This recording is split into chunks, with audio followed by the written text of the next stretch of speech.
Hola, hola, buenas noches. Eh, los saludo desde Neuquén, Argentina. Bueno, y en este momento nos congregamos y nos reunimos por este medio y en este momento para compartir la palabra de Dios, para estudiar el mensaje que Dios tiene para nosotros y meditar en el mismo. Espero que estén todos bien, espero que tengamos buena señal. Y bueno, antes de comenzar quiero mandarle un saludo a Luz Estela Rivera. Muchas veces nosotros no conocemos todas las personas que de una u otra manera colaboran con el avance del Evangelio, ¿no? Y porque hacen un trabajo silencioso. Pero bueno, quiero esta semana pude conocerla a ella y quiero extenderle un saludo muy cordial y que Dios pueda seguir colmándola de bendiciones. Muy bueno, sin más nada para agregar, vamos a hacer una oración pidiendo la dirección, la guía del Espíritu Santo en el estudio de su palabra. Creo que ahí recién se están conectando. Así que bueno, los invito, vamos a orar, vamos a inclinar el rostro. Querido Padre que estás en los cielos, te damos gracias, Señor, por el sustento, te damos gracias por la vida, te damos gracias por la posibilidad que nos das, Señor, de compartir tu palabra, Señor, en este caso por este medio, Señor, con muchas personas en diferentes lugares. Maravilloso es tu amor y tu gracia, Señor, que permites que en diferentes puntos, Señor, de la tierra haya personas conectadas y reunidas en este momento y por este medio, Señor, para escuchar lo que tú tienes para cada uno de nosotros. Gracias, Señor, por tu amor, gracias por tu cuidado, por tu atención. Y te pido especialmente no solo que me guíes a mí, Señor, para que cada palabra que pronuncie sea exaltado, Señor, tu nombre, sino también para que el Espíritu Santo pueda obrar en el corazón de cada persona, en el mío primeramente y en el cada persona que está escuchando este mensaje, para que pueda hacer una entrega de su vida y de sus deseos, Señor, a tu voluntad. Te pedimos todo esto en el nombre de nuestro Señor Jesucristo. Amén. Bueno, queridos amigos, estuvimos estudiando y seguimos estudiando el Apocalipsis y específicamente estamos estudiando las 7 iglesias. Llegamos a la quinta iglesia, la iglesia de Sardis. La última vez que me conecté, que tuve la oportunidad de compartir el mensaje que ustedes estudiamos sobre Tiatira. Bueno, hoy nos toca Sardis. ¿Qué agregar de Sardis? La ciudad de Sardis. Dentro de la ciudad de Sardis, Sardis estaba ubicado en Asia Menor. A veces vuelvo a reiterar todas las cosas que dije en otra predicación, pero bueno, hay gente que se conecta por primera vez. En la ciudad de Sardis, en la ubicación en Asia Menor, había una iglesia cristiana. El mensaje de las 7 iglesias va dirigido a la iglesia que estaba en este caso en Sardis. Después los otros mensajes, el mensaje a Pérgamo, el mensaje a Efeso, el mensaje a Tiatira, bueno, a cada iglesia que estaba ubicada en sus respectivas ciudades, ¿no? ¿Qué podemos decir de Sardes? Bueno, Sardes aparece en la historia, como en la historia en el siglo VII como capital del reino de Lidia. Una de las cosas por las cuales se destacó Sardis en la historia porque fue el lugar donde se inventó la moneda como conocemos hoy en día, y se usó como medio de pago, de transacción. Bueno, ese fue uno de los hechos por los cuales se destaca en la historia la ciudad de Sardis. Bueno, la ciudad de Sardis pasó de ser conquistada en el 218 antes de Cristo por Ciro el Grande. Después pasó a manos en el 334 antes de Cristo por Alejandro Magno. 12 años después pasó a manos de un general de Alejandro, cuando se dividió el reino de Alejandro, ¿no? Pasó a manos de un general del ejército de Alejandro que se llamó Antígono. Y en el 190 antes de Cristo pasó la ciudad de Sardi a manos del Imperio Romano, de los romanos. En el año 17 después de Cristo, Sardi sufrió un tremendo terremoto y Tiberio, que era el emperador de Roma en esa época, lo eximió de impuestos durante 5 años. Aparte de eximirlo de impuestos a la ciudad para que se levante económicamente por la catástrofe que había transcurrido, le otorgó otros beneficios. Bueno, cuando Juan redacta el Apocalipsis, cuando Juan recibe la visión del Apocalipsis y redacta el Apocalipsis, la ciudad de Sardis se encontraba en este proceso, ¿no?, de reconstrucción. Por eso muchos lo asocian con el mensaje, ¿no? El mensaje de Sardis, bueno, ahora lo vamos a leer, el mensaje que le da Jesucristo, ¿no?, a la iglesia de Sardis. En 1595 definitivamente sufrió un terremoto devastador que prácticamente dejó en ruina la ciudad de Sardis. Más adelante, en 1958, la Universidad de Harvard, buscando reliquias y buscando historia, hizo ciertas excavaciones, y uno de los descubrimientos que hicieron fue que encontraron una sinagoga, una iglesia que fue reconocida porque tenía muchas inscripciones, ¿no?, en arameo, y tenía muchos símbolos, ¿no?, identificables con los judíos. Por eso reafirma, ¿no?, que ahí en Sardis existió la presencia de una iglesia cristiana.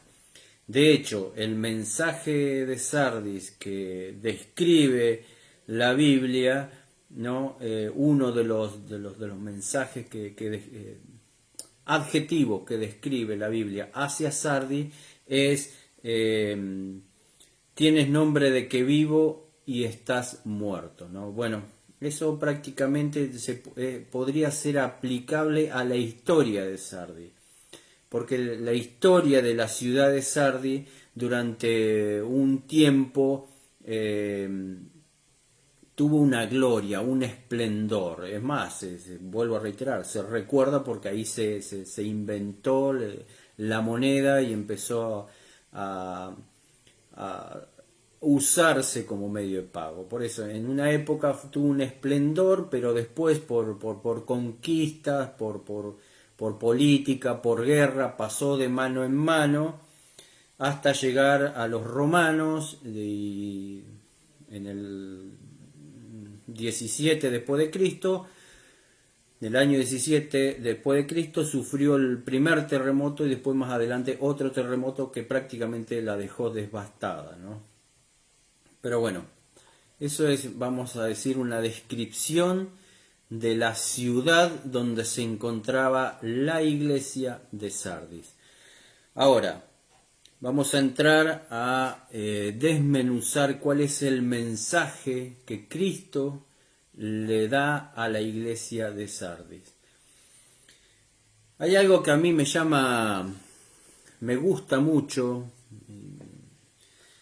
no deja de sorprenderme, ¿no? Nosotros nunca debemos olvidarnos que el propósito de Dios, por más que el mensaje a veces nos suene un poco duro, un poco áspero, siempre el mensaje de Dios de amonestación, específicamente es un mensaje para que la iglesia cambie su manera de actuar. Dios ama a su iglesia y el propósito de Dios en enviarle los mensajes a las iglesias es para que la iglesia pueda corregir aquellas cosas en las cuales está equivocada o está obrando de una manera que Dios no quiere.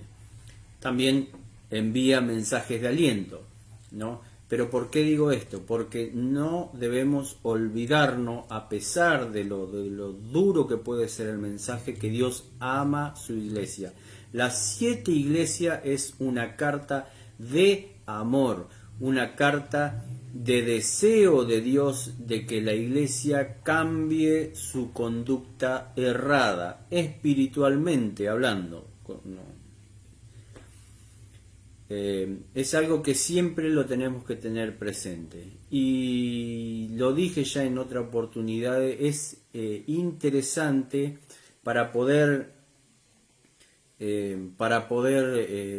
corroborar esto que yo le estoy diciendo, es cómo Dios se presenta a cada iglesia de una manera particular, se presenta de una manera simbólica, pero se presenta siempre cuando Él va a enviar la carta a la iglesia, se presenta de una manera que muestra cuál es la necesidad de la iglesia y a dónde tiene que acudir a la iglesia, dónde tiene que acudir a la iglesia para corregir esa conducta que por ahí está equivocada.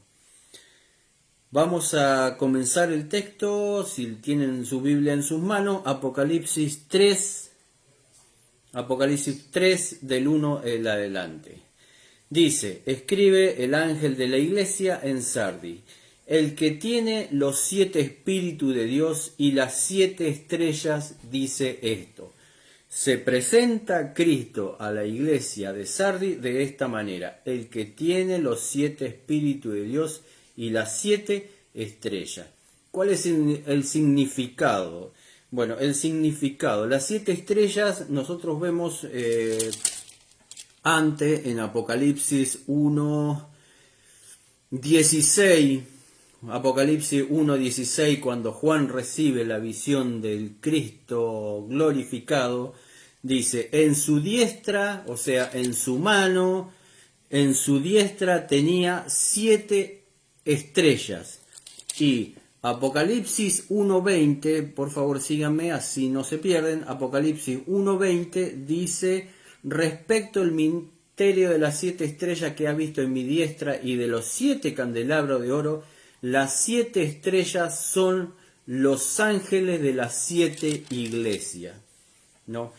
Bueno, cuando hace la referencia acá a las 7 estrellas, está haciendo referencia a los ángeles. Ahora, nosotros acordémonos que el Apocalipsis es un libro que utiliza imágenes simbólicas. Ángeles, la palabra ángeles proviene de ángelos, del griego ángelo, y significa mensajero. Mensajero. Si nosotros nos ponemos a meditar un poquito, es difícil comprender que Dios le dé un mensaje a Juan para que Juan a su vez le dé el mensaje a los ángeles literalmente. Bueno, Los mensajeros en la palabra de Dios no siempre son los ángeles literales. A veces los mensajeros son los seres humanos, los dirigentes de la iglesia, en este caso, los pastores, los ministros. Cuando Dios da un mensaje a un hijo suyo es para que se lo dé a la iglesia. Más adelante voy a explicar el por qué hace referencia a las 7 estrellas como presentación a la iglesia. Pero es importante que identifiquemos qué son las 7 estrellas. Las 7 estrellas son los ángeles. Ángeles significa mensajero. No pueden ser ángeles literales, por ende son los mensajeros que Dios envía a la iglesia. Los ministros, los pastores, los líderes, que Dios tiene un mensaje que se los da a ellos, en este caso Juan se los daba a ellos, y ellos a su vez lo tenían que transmitir a la iglesia. Vuelvo a reiterar, identifiquemos esto, más adelante lo voy a explicar por qué. Y continúa, dice, la otra presentación dice, el que tiene los 7 espíritus. Bueno, no es que existe 7 espíritus. El Espíritu Santo nosotros, de acuerdo a la revelación que nos da la palabra de Dios, es uno solo. Ahora, ¿por qué dice los 7 espíritus? Isaías, vamos a buscar Isaías 11:2. Isaías 11:2. Hay una profecía mesiánica. No voy a entrar en la profecía mesiánica a explicarla porque ese no es el tema del cual estamos viendo. Lo que quiero que veamos es otra cosa. Comienza Isaías 11, 1 y 2. Fíjense que el título del capítulo 11 comienza con reinado justo del Mesías. O sea, una profecía mesiánica, una profecía sobre Jesucristo. Dice, saldrá una vara del tronco de Isaí, un vástago retoñará de sus raíces, y reposará sobre él el espíritu de Jehová, espíritu de sabiduría, de inteligencia, de consejo, de poder, de conocimiento y de temor, y te hará entender diligentemente el temor de Jehová. Lucas, busquemos Lucas 4, 18 al 19. Jesucristo mismo dijo, el Espíritu del Señor está sobre mí, por cuanto me ha ungido para dar buenas nuevas a los pobres, me ha enviado a sanar a los quebrantados de corazón, a pregonar libertad a los cautivos y vista a los ciegos, a poner en libertad a los oprimidos. Y vamos a buscar Hechos 10:38. Hechos 10:38. Como Dios ungió con el Espíritu Santo y con poder a Jesús de Nazaret, y como éste anduvo haciendo bienes y sanando a todos los oprimidos por el diablo, porque Dios estaba con él. ¿Qué es lo que significa esto? Esto significa que cuando Jesús se bautizó, recibió la unción del Espíritu Santo. Esto no quiere decir que el Espíritu Santo no estuvo presente guiando la vida de Jesucristo antes del bautismo. No, esto lo que quiere decir es que cuando Cristo se bautizó, que descendió la paloma, ¿no?, según lo relata el Evangelio, en ese momento Dios ungió, le dio el Espíritu Santo a Jesucristo y lo capacitó para el ministerio que tenía que llevar a cabo, ¿no? Él, a partir del bautismo y el ungimiento, él fue preparado para llevar su ministerio, tal cual lo conocemos nosotros en los santos evangelios. De hecho, 1 Corintios 12, vamos a buscarlo, 1 Corintios 12, 4 al 12. Ahora bien, hay diversidad de dones, presten atención. Ahora bien, hay diversidad de dones, pero el Espíritu es el mismo.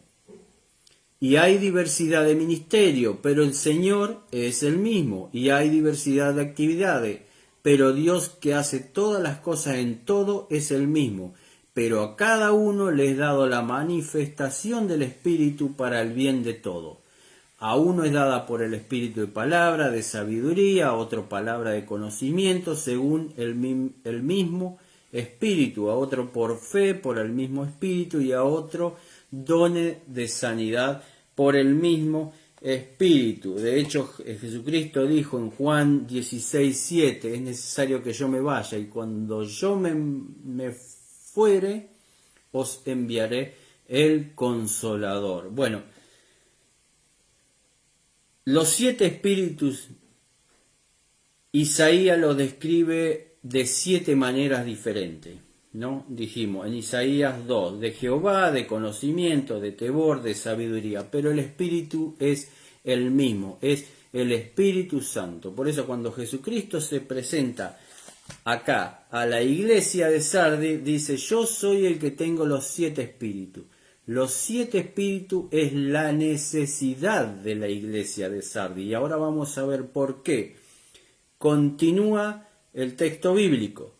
Dice: el que tiene los 7 espíritus de Dios y las 7 estrellas, dice esto: yo conozco tus obras. A lo largo de las cartas que Dios, que Cristo le envía a las iglesias, de manera reiterada Jesucristo dice: yo conozco tus obras, porque Él conoce todo, conoce toda la actividad de la iglesia, conoce todo lo que se lleva a cabo de la iglesia. Por lo tanto, Él tiene la autoridad para amonestar, la autoridad para alentar. Él lo que dice es real, así es. No hay una equivocación. Por eso Él siempre reafirma: yo lo que te voy a decir es porque yo conozco tus obras. Yo conozco tus obras. Que tienes nombre. Que tienes nombre. Ya en otra carta vimos y pudimos comprobar muchas veces el nombre en la palabra de Dios identifica al portador. O sea, el nombre revela la característica, revela rasgo de personalidad. Nosotros vemos, por ejemplo, en Salmos 33:21, porque en su santo nombre hemos confiado. Dice: ¿en el nombre de quién? De Jehová. No dice porque en Jehová hemos confiado, dice en su santo nombre. ¿Por qué? Porque el nombre Jehová está asociado con la confianza, con la seguridad. Romanos 10:13, que invoque el nombre del Señor será salvo. No es que invoque a Jehová, dice que invoque al nombre. ¿Por qué el nombre? Porque el nombre está asociado con la salvación. Dios es nuestro Salvador, por eso directamente no lo nombra, dice el que invoque el nombre, porque el nombre refleja al que lo lleva. Hoy en día se pone nombre porque a los hijos, porque es lindo, o porque suena lindo el nombre, o porque es raro, pero no. En la antigüedad, y más específicamente en la palabra de Dios, los nombres identificaban a su portador. Bueno, el mensaje a Sardis dice: yo conozco tus obras, que tienes nombre. El mensaje a la iglesia: tienes nombre, tu característica. ¿Cuál es tu característica? De que vives y estás muerto. Caramba. Tienes nombre, estás identificado como que tenés vida. ¿Por qué tenés vida? Porque la iglesia es la representante de Dios en la tierra. La iglesia, en este caso, lleva como estandarte el nombre de Dios. Por ende, se supone que la iglesia está viva, pero en este caso Cristo le dice A todos podés mostrarle de que vos sos algo hermoso, de que vos tenés vida, pero yo conozco tus obras, que tenés nombre, o sea, tenés una imagen de que estás viva, pero en realidad estás muerta. Mensaje de amonestación. Vamos a buscar Efesios 2, 1 al 5. Efesios 2, 1 al 5. Dice, Él os dio vida a vosotros. No nos olvidemos de cuando leemos la palabra de Dios, siempre leámosla en el contexto. En este caso, el apóstol Pablo se está dirigiendo a la iglesia de Efeso. A la iglesia de Efeso. ¿Qué le dice a la iglesia? Que Cristo les dio vida a la iglesia. Él os dio vida a vosotros cuando estabais muertos, hablando espiritualmente, en vuestro delito y pecado, en los cuales anduviste en otro tiempo, siguiendo la corriente de este mundo, conforme al príncipe de la potestad del aire, el espíritu que ahora opera en los hijos de desobediencia. Entre ellos vivíamos también todos nosotros en otro tiempo, andando en los deseos de nuestra carne, haciendo la voluntad de nuestra carne y de los pensamientos. Y éramos por naturaleza hijos de ira, lo mismo que los demás. Pero Dios, que es rico en misericordia por su gran amor con que nos amó, aun estando nosotros muertos en pecado, nos dio vida juntamente con Cristo, por gracia soy salvo. Bueno, el mensaje, ahí es un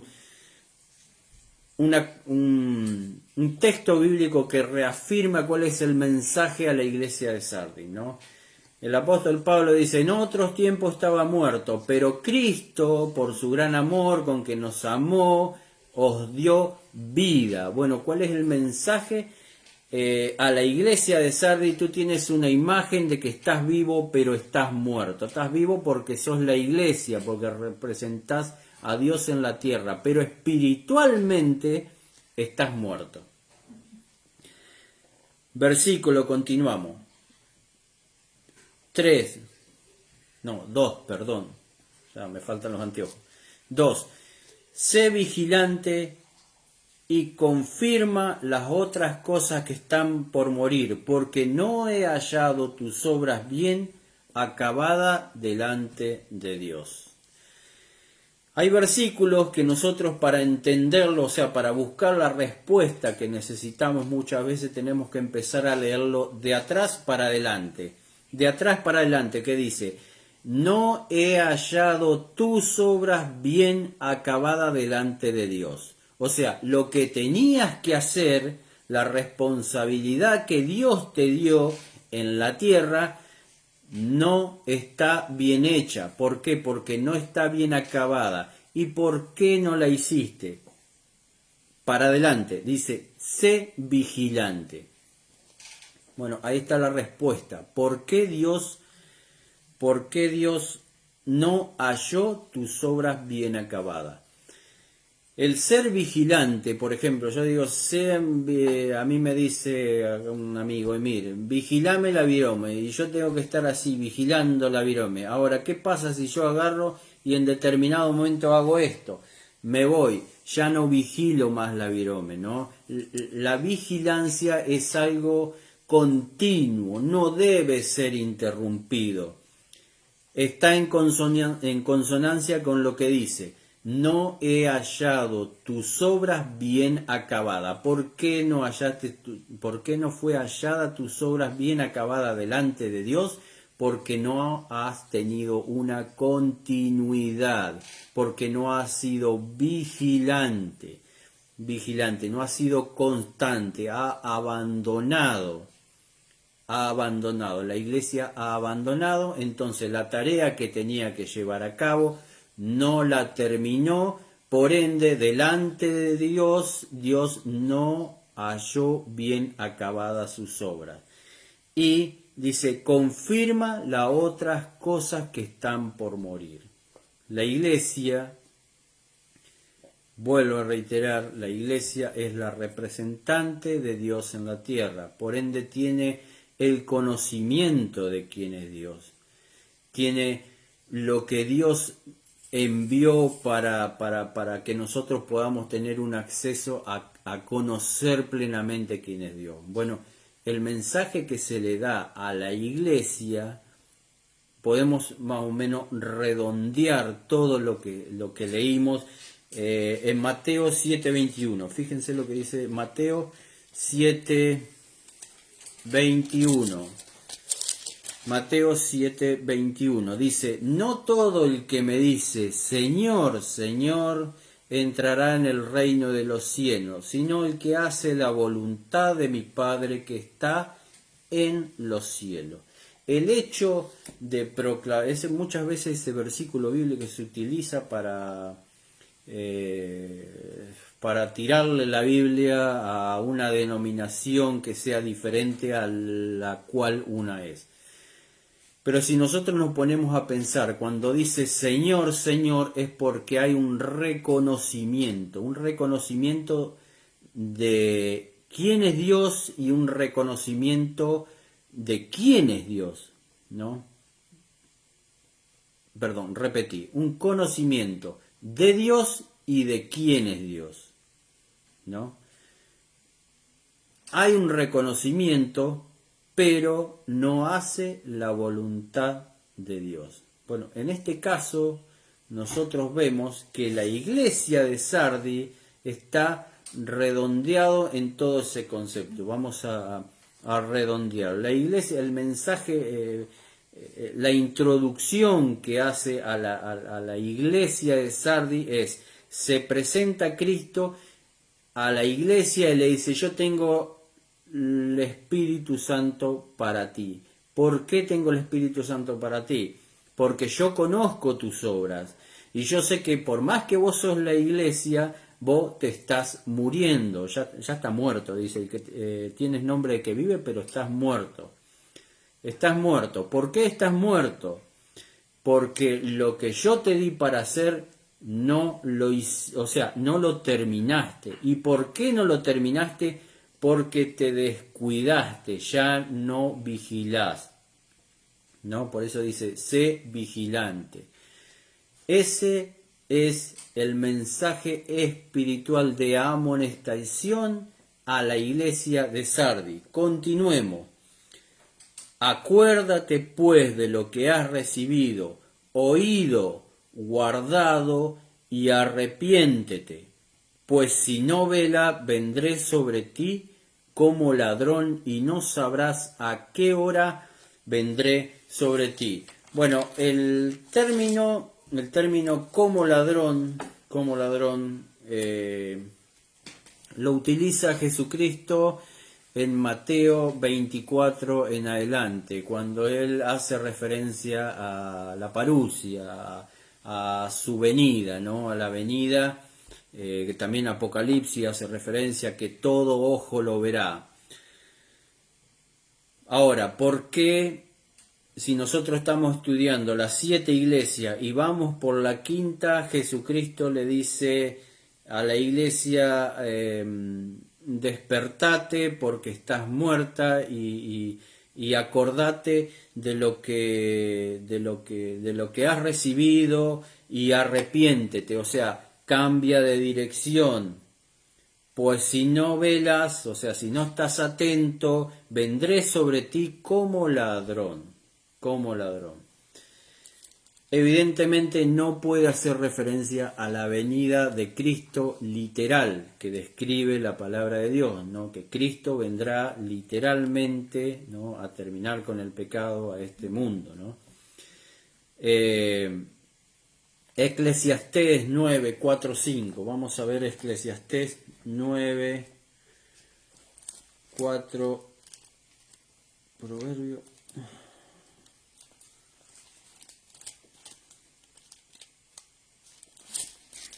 Eclesiastés 9, a ver si me tiene un poquito de paciencia.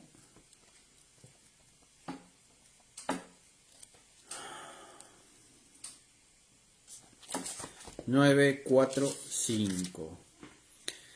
Eclesiastés 9:4-5.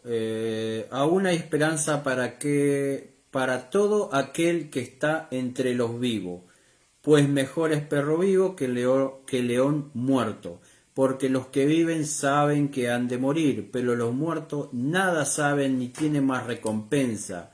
Su memoria cae en el olvido. La oportunidad de revertir una situación espiritualmente hablando es mientras nosotros tenemos vida. La palabra de Dios dice que una vez que la persona muere, se va al descanso, ya está sellado su decisión y está sellado su destino. Eso es lo que dice el texto bíblico. Ya uno cuando se va al descanso ya no puede tomar una decisión. Una vez cuando uno se va al descanso no puede decir, bueno, después de muerto yo voy a entregarme a Cristo, voy a decidir por Cristo. No, acá lo que dice es, hasta que te vayas al descanso tenés oportunidad de decidir por Cristo o por rechazarlo. Entonces, cuando hace referencia Jesucristo acá, cuando dice, si no arrepiéntete, si no velas, vendré sobre ti como ladrón en la noche, no está haciendo referencia a la venida de Cristo, sino está haciendo referencia a la venida literal, está haciendo referencia a la venida, pero cuando nosotros vamos al descanso. No nos olvidemos que después de la iglesia de Sardi viene la iglesia de Filadelfia y después la iglesia de la Odisea. Por ende, Cristo no vino en la época de la iglesia de Sardi. Entonces, cuando dice, vendré a ti como ladrón, cuando no sabrás a la hora que vendré sobre ti, es haz lo que tienes que hacer mientras tengas vida. Porque una vez que vas al descanso, ya está sellado tu destino. Prácticamente en ese momento, uno cuando va al descanso ya, Cristo vino para mí. Versículo 4. Pero tienes unas pocas personas en Sardi. La otra vez comenté en otra iglesia que a lo largo de la historia, en todo el tiempo, Dios siempre mantuvo un grupo de personas fieles a Dios y a las verdades que Él dio a conocer. Por más que la iglesia cayó en apostasía, por más que la iglesia se apartó de la verdad, Dios siempre tuvo a lo largo de la historia un remanente fiel, ¿no? Un grupo de personas, muchas veces muy chico, pero Él siempre tuvo un remanente de personas que fueron fieles. Dice, pero tiene unas pocas personas en Sardis que no han manchado su vestidura y andarán conmigo en vestiduras blancas porque son dignas. La vestidura tanto ahora como en el Antiguo Testamento, a través del tiempo, la vestidura revelan muchas veces, la vestidura hablan por nosotros. La vestidura te revela el estatus, te revela la actividad, según como estés vestido, la persona que te ve hace un pantallazo o tiene una primera impresión del nivel en el cual vos te manejás, el nivel social, o también en la actividad. Si te ven vestido como enfermero, va a decir este es enfermero o médico, ¿no? Bueno, en este caso, las vestiduras revelan la situación espiritual de la persona. Acordémonos que el Apocalipsis es simbólico. Muchas de las imágenes que utiliza son simbólicas. Vamos a leer Zacarías. Zacarías está en el Antiguo Testamento.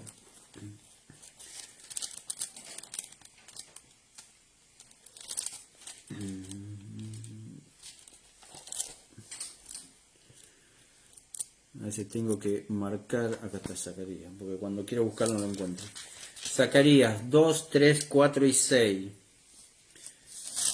Zacarías 2.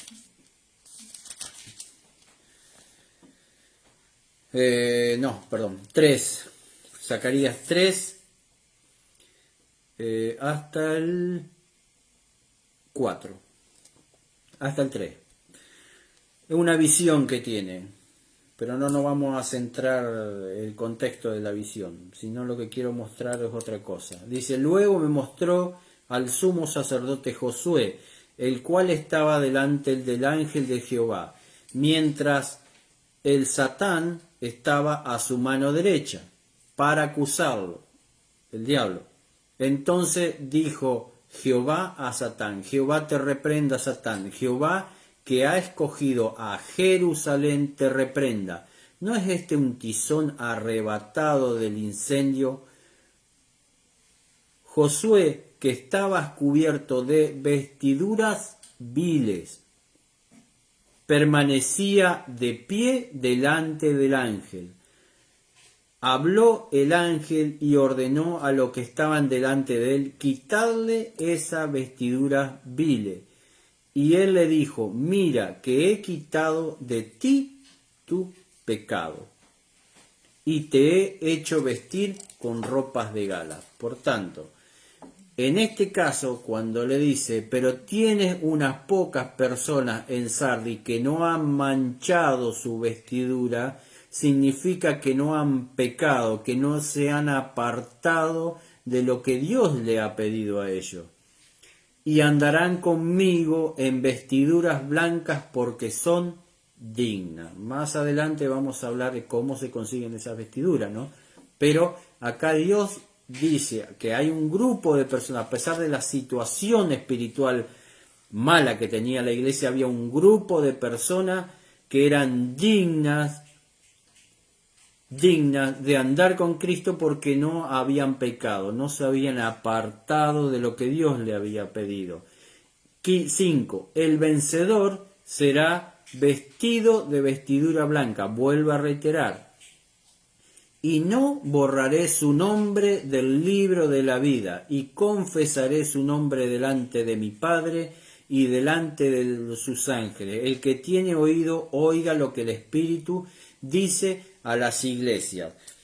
Vamos a ver Daniel 7, 9 al 10. Daniel 7, 9 al 10. Daniel 7, 9 al 10. Daniel recibe la visión de un juicio. 7, 9 al 10. Dice, estuve mirando hasta que fueron puestos unos tronos, y se sentó un anciano de día. Su vestido era blanco como la nieve, el pelo de su cabeza como lana limpia, su trono llama de fuego, y fuego ardiente las ruedas del mismo.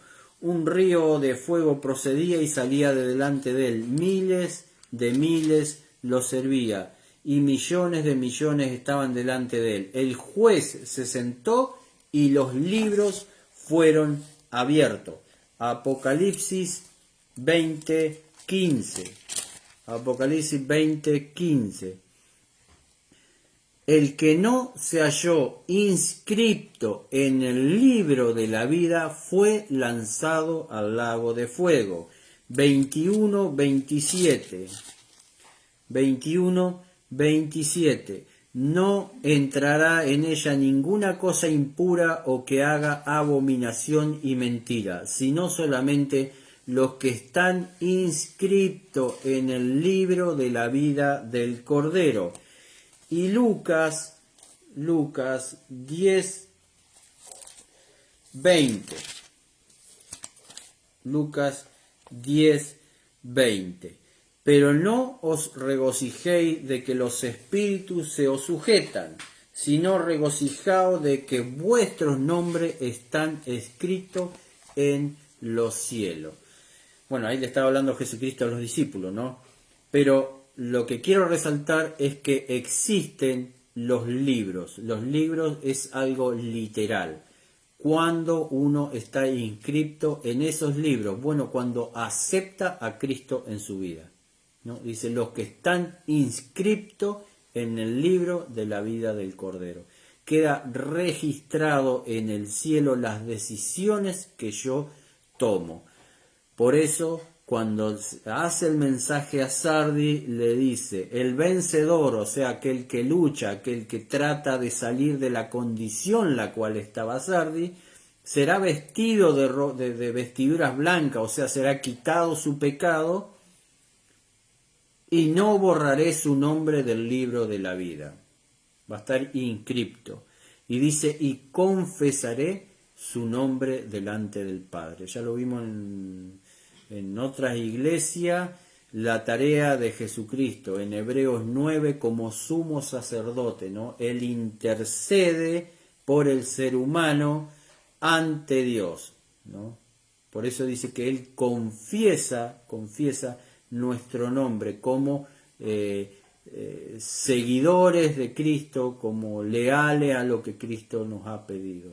Por eso dice que Él no solo nos limpia de pecado, nos viste con ropas de gala, nos da la seguridad de que nuestro nombre estará escrito en el libro de la vida, por lo tanto no seremos destruidos, y también nos da la garantía, la seguridad de que Él delante de Dios va a decir, sí, esta persona es un seguidor mío, esta persona me aceptó mientras estuvo en vida. Bueno, hasta aquí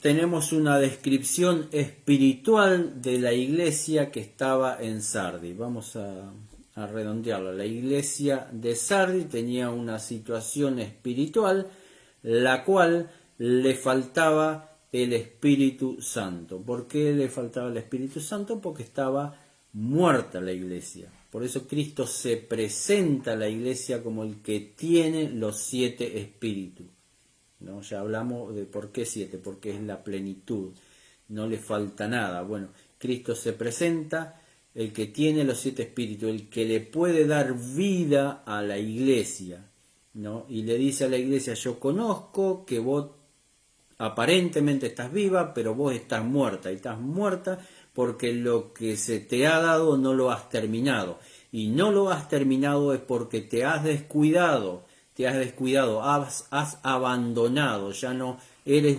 en vez de ser vigilante, ya no eres vigilante, ya has interrumpido esa tarea que tenías que llevar a cabo, que era la del relacionamiento con el Espíritu Santo. Pero bueno, Jesucristo también da un mensaje de aliento, que había un grupo de personas que eran fieles, que no han manchado su vestidura, que andarán con él. Y también te da la seguridad, porque dice al que venza, o sea, aquel que se arrepiente y cambia esa actitud, no será borrado del libro de la vida. Esa es la situación espiritual que nos describe la iglesia de la ciudad de Sardis, ¿no? La iglesia cristiana en la ciudad de Sardis. Ahora, lo vuelvo a reiterar porque por ahí hay gente que lo ve por primera vez. La aplicación de las 7 iglesias es la iglesia literal, la iglesia profética, la iglesia cristiana a través del tiempo, desde la crucifixión de Jesucristo hasta la venida de Jesucristo, atravesó por diferentes etapas. Esas etapas están identificadas por cada una de las 7 iglesias, o sea, ese espacio de tiempo está dividido en 7. ¿Cuál es la característica que identificó a la iglesia de Sardis en el tiempo profético? Habíamos hablado la última vez sobre la iglesia de Tiatira. La iglesia de Tiatira estaba ubicada en el tiempo en el año 538 hasta 1517. Las fechas se dan aproximadamente porque sucedió algún hecho que marcó una etapa en la historia, pero muchas veces los procesos fueron largos, no fue algo abrupto, pero se dan fechas para más o menos identificar. En el 538 el Papa León I, por medio de un edicto, había declarado la infalibilidad, o sea que el Papa ya no se equivocaba, ¿no?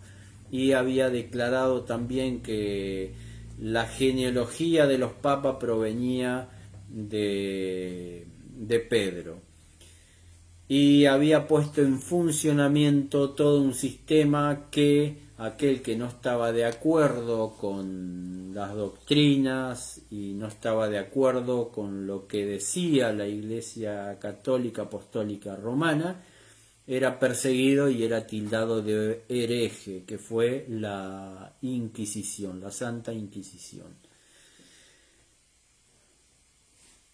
Había comentado también que la Iglesia de Tiatira abarcaba el periodo de dominio papal, pero al final, antes de 1517, había empezado un movimiento por medio de los valdenses y también por medio, dentro mismo de la Iglesia Católica, un movimiento que se levantaba en contra de lo que enseñaba la Iglesia Católica. Bueno, ahí llegamos a 1517. ¿Por qué nombro esta fecha?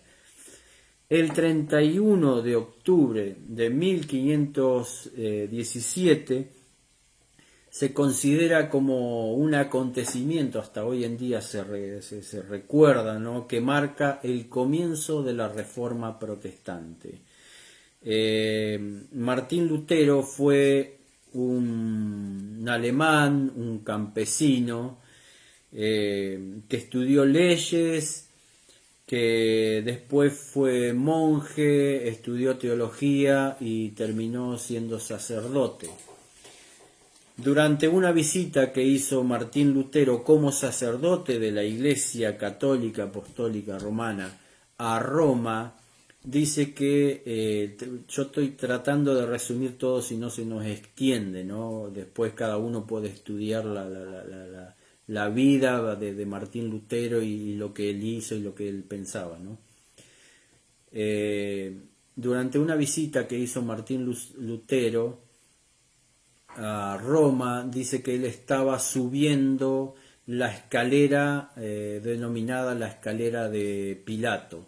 Es una escalera de mármol que fue traída de Jerusalén a Roma. Según la tradición católica, uno subía esa escalera, cuenta la historia que fue la escalera por la cual subió Jesucristo antes de ser juzgado por Pilato. Bueno, según la creencia de la Iglesia Católica y la tradición, si uno subía esa escalera, escalón por escalón, haciendo una oración, podía ayudar a liberar un alma del purgatorio y ayudarlo a que vaya al cielo. Dice que mientras él estaba subiendo la escalera de Pilato, dice que vino a su mente un versículo bíblico que es Habacuc 2:4. El justo por la fe vivirá. Más adelante, después de esto que le ocurrió, que él lo describe el hijo y él también hace unas declaraciones. Más adelante, por medio del estudio y de la oración, del estudio en la palabra de Dios, él llega a la conclusión, Dios ilumina su mente, ¿no? Y llega a la conclusión de que el hombre es justificado únicamente por la fe, sin las obras de la ley, ¿no?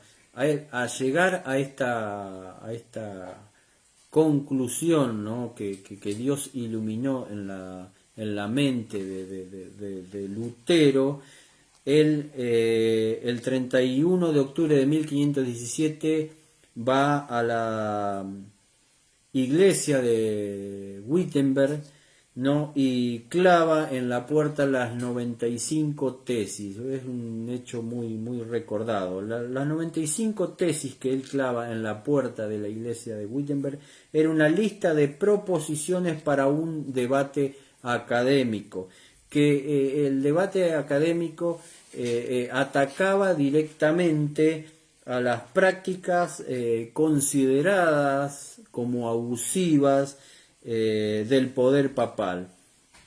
O sea, cuestionaba todo lo que, no todo, pero cuestionaba grandes verdades, ¿no?, que había deformado la Iglesia Católica por medio del poder papal. Este hecho produjo un cisma en la Iglesia Católica. En realidad, cuando todo esto ocurrió, la intención de Lutero no era que,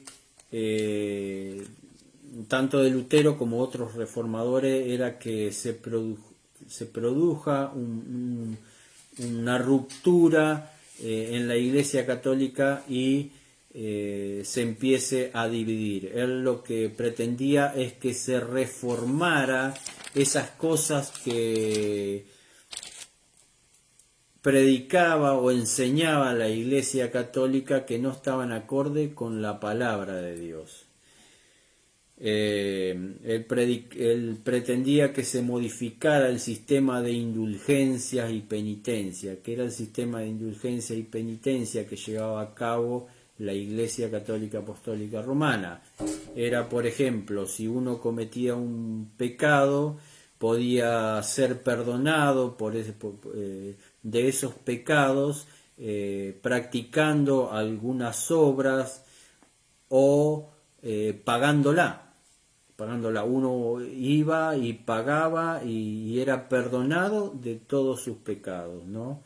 O también existía la enseñanza de que vos podías, por ejemplo, si tenías un familiar que había fallecido, vos ibas a la iglesia y pagabas, entregabas dinero para que los pecados de esa persona que había fallecido sean perdonados, por lo tanto esa persona podía alcanzar la vida eterna, podía ir al cielo, podía alcanzar la vida eterna. Era un sistema recaudatorio que había armado la Iglesia Católica Apostólica Romana, que estaba obviamente en contra de todo lo que enseña la palabra de Dios.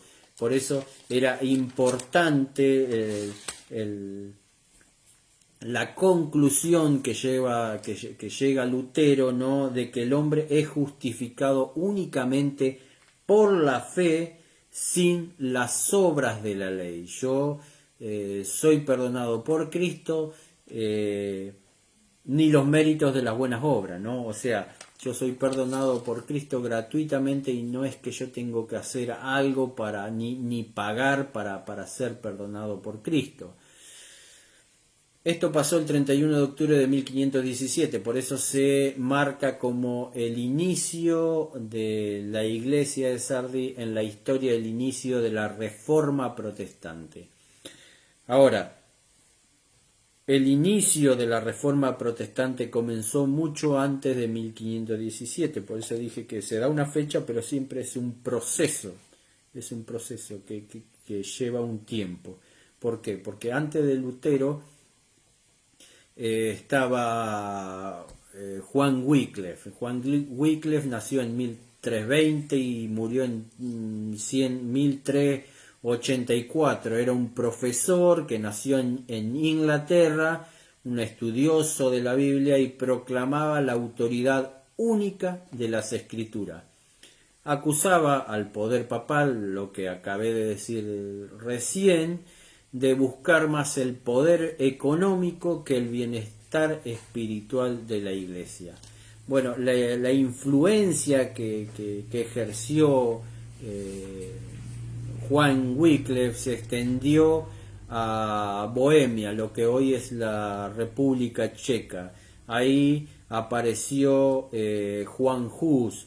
Juan Hus era un profesor y que también había escuchado a Wycliffe y estaba determinado a llevar el estandarte de que la Biblia es la única autoridad y que el Papa no era infalible. Bueno, Juan Hus fue tildado de hereje peligroso y fue quemado en la hoguera, ¿no?, en 1415.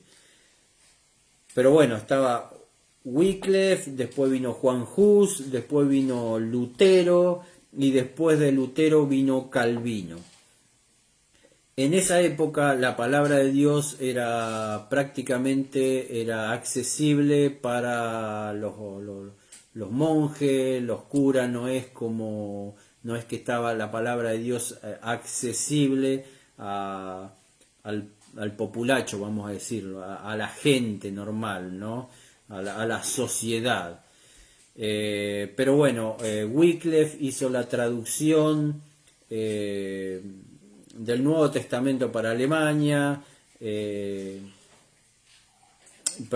Wycliffe hizo la traducción del Nuevo Testamento para Inglaterra, Lutero lo hizo para Alemania y después Calvino lo hizo para Francia. Bueno, de todo este movimiento de estos reformadores, con el tiempo nacieron las iglesias presbiteriana, luterana, metodista, calvinista, la iglesia anglicana. En fin, la iglesia de esa época tenía como patrimonio, ¿no? Los grandes reformadores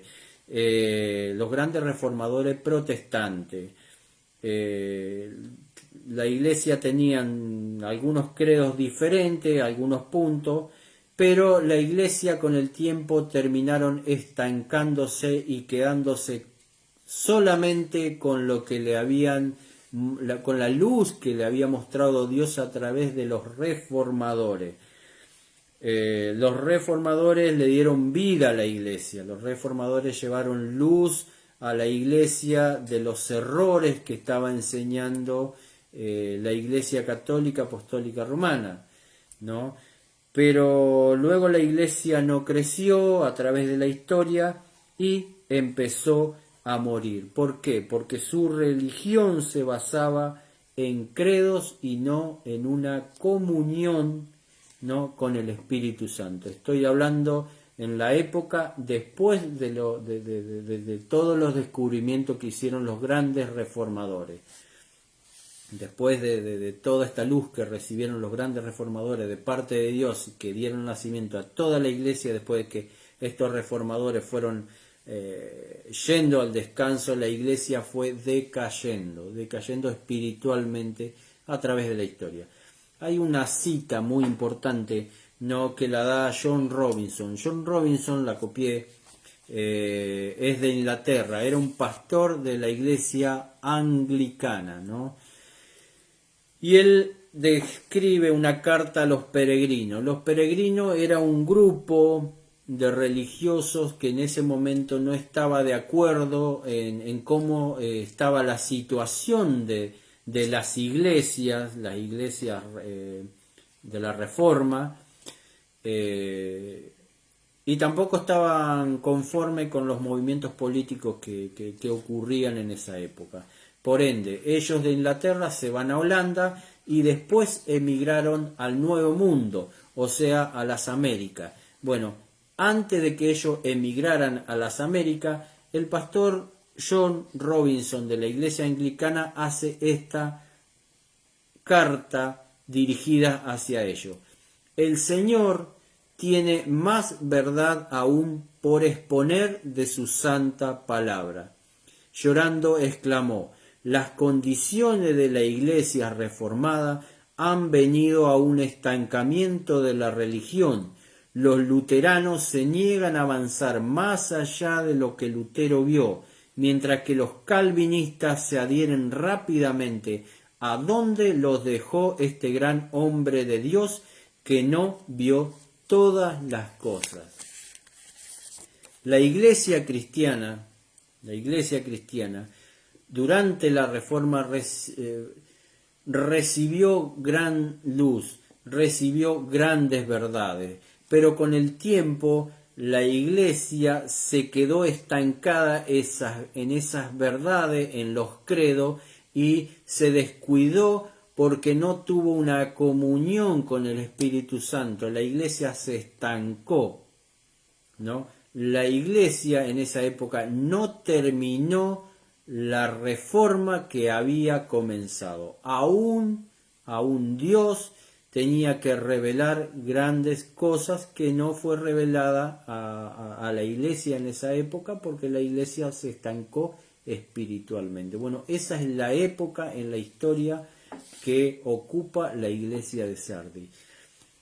Ahora, la última aplicación, que es la aplicación para mí, para cada uno de los que está escuchando.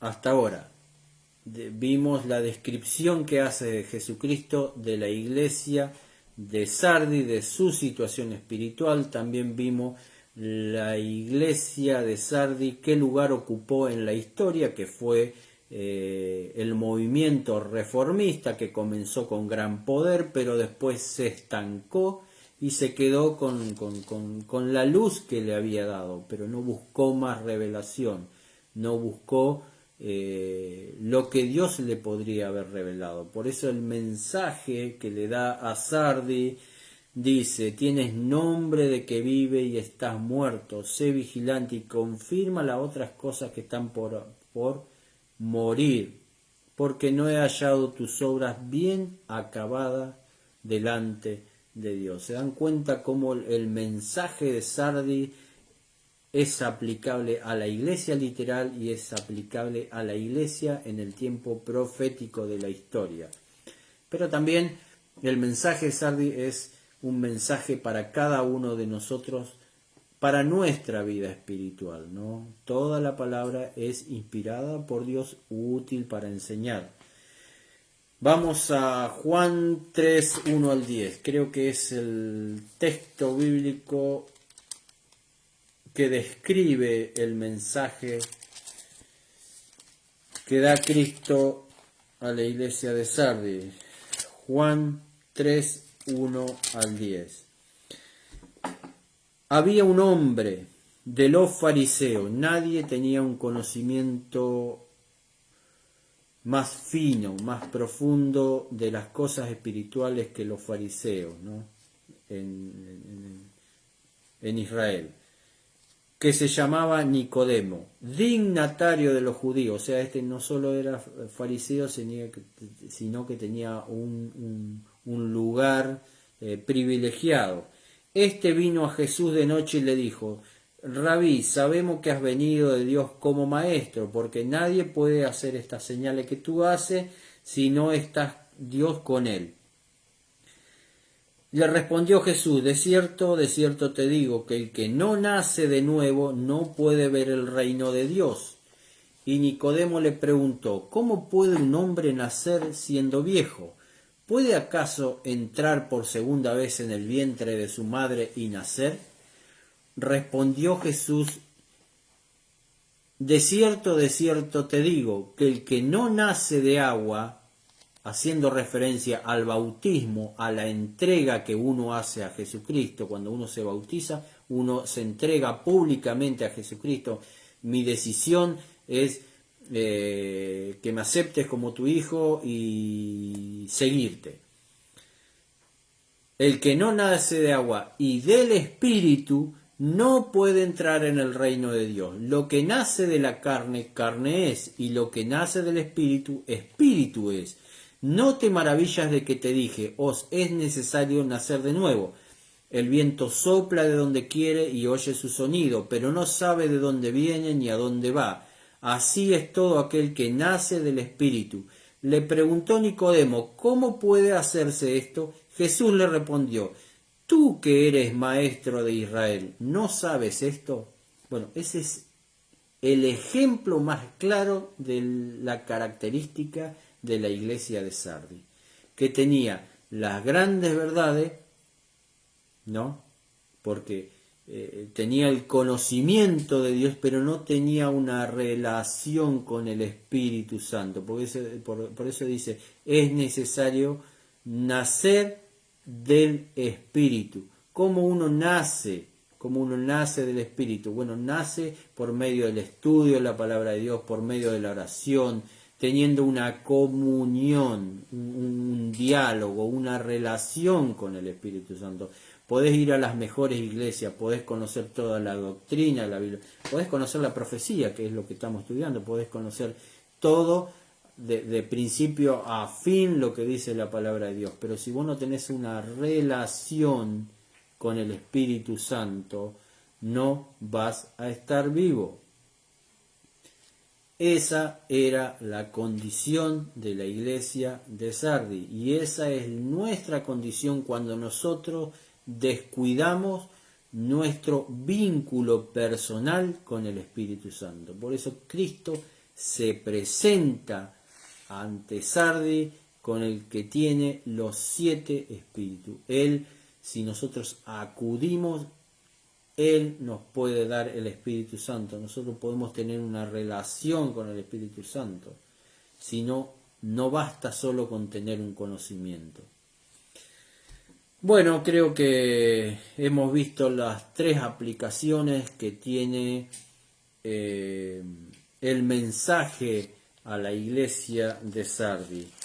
Y que nos acordemos, que recordemos de ser vigilante. ¿Ser vigilante para qué? Ser vigilante para encomendarnos todos los días a Dios, ser vigilante para estudiar su palabra, ser vigilante para pedir la dirección de Dios, ser vigilante para orar con Él personalmente, orar en nuestra habitación, orar en un lugar solo, no solo ir a orar a la iglesia, eso es ir a cumplir.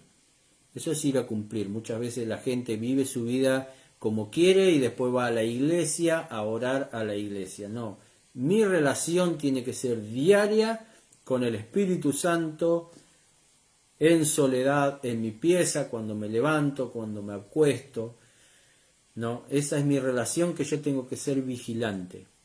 Porque si yo no nazco del Espíritu, si el Espíritu Santo no produce un nacimiento que me hace dar una transformación en mi vida, lo dijo Jesucristo, no podré entrar en el reino de los cielos.